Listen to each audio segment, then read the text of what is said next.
Ashqa, the one who is wretched, or perhaps we can say the most wretched, because this is the superlative form of the word.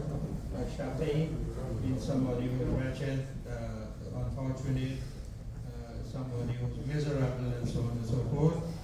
So that we have here the superlative form, al-ashqa, the one who is most wretched.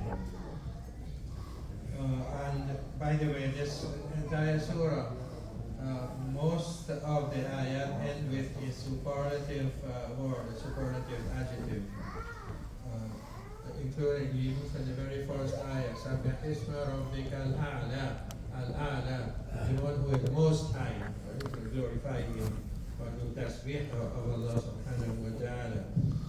So the one who is the most wretched will avoid it, avoid doing dhikr, or avoid benefiting from the dhikr, from reminders. And he is going to burn in the greatest fire. Perhaps this is an indication here that the fire from hell will have several levels, and people will be placed in the level that is appropriate for them. So all of them are not entirely the same, all of them will not be punished the same. There will be some who will have lighter punishment than others.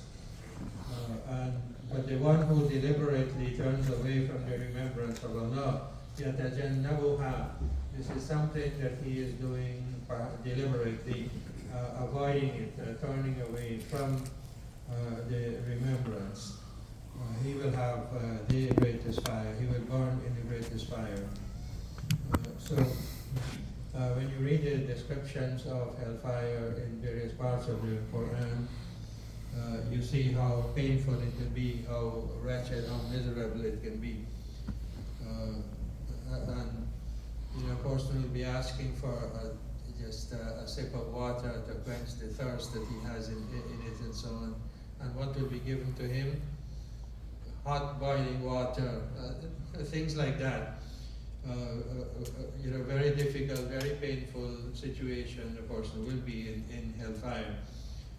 So Al-Ashqa, the one who is the most miserable, meaning that he deliberately turned away from the remembrance of Allah subhanahu wa ta'ala, and he enjoyed his life in this world, will have to be in hellfire. And the third ayah that speaks about this kind of person, ثُمَّ لَا يَمُوتُ فِيهَا وَلَا يَحْيَا, neither dying therein nor living. And then, ثُمَّ, and then he will not die in it, وَلَا يَحْيَا, nor will he live. How is it possible that a person will not die and still he will not live? These are two contradictory terms. Contradictory means that if one is present, the other has to be absent. If one is absent, the other has to be present. It is not that both can be absent at the same time. A person, if he is alive, he is not dead. If he is dead, he is not alive, right? There's no other third way. There's no third way, no way in between. You either have to be alive or you have to be dead. But Allah subhanahu wa ta'ala is saying here, then he will not live, he will not die in it, وَلَا يَحْيَا, and he will not live in it. So hellfire is such a place. Can you imagine a situation like that where a person is not living and he's not dying? Perhaps the closest to that we have in this dunya is a person who is in a vegetative state. A person who is in a vegetative state, is he living? You can't say he's really living. Is he dead? No, you can't say that he is dead. So he will not, many scholars explain it in this way, that he will not, when he is not dead, a person who is alive is supposed to be enjoying all of his senses. He's supposed to be able to use his senses to be able to move, to eat and enjoy himself and so on, right? So if a person is not dead, that he should be alive and he should be able to do all of these things. But he cannot. He cannot do any of these things because he is also not alive. Wala Yahya, he is not alive. So he cannot enjoy life. Life is not meaningful for him. He can't involve in any, say, intellectual pursuits or pursuits of pleasure or anything like that that people do when they're alive, right?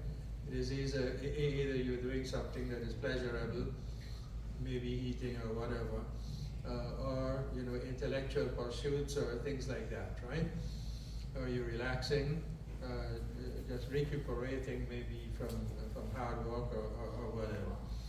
So you can imagine the different scenarios in life. A person will not be able to do any of those things.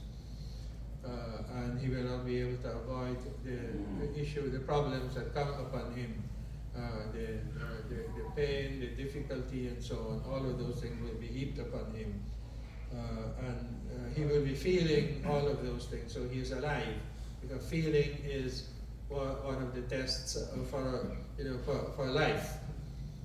If something has feeling, it means that it's alive, right? So he will be feeling all of those things. So he's alive in a way, but feeling only those difficult things, the pain and difficulties and hardship and so on. Only that he will be feeling. So he's not really dead, nor is he alive. ثُمَّ لَا يَمُوتُ فِيهَا وَلَا يَحْيَا. That's a description I'm sure that nobody wants to be in a situation like that, neither dead nor alive. May Allah subhanahu wa ta'ala protect us from hellfire. Stop.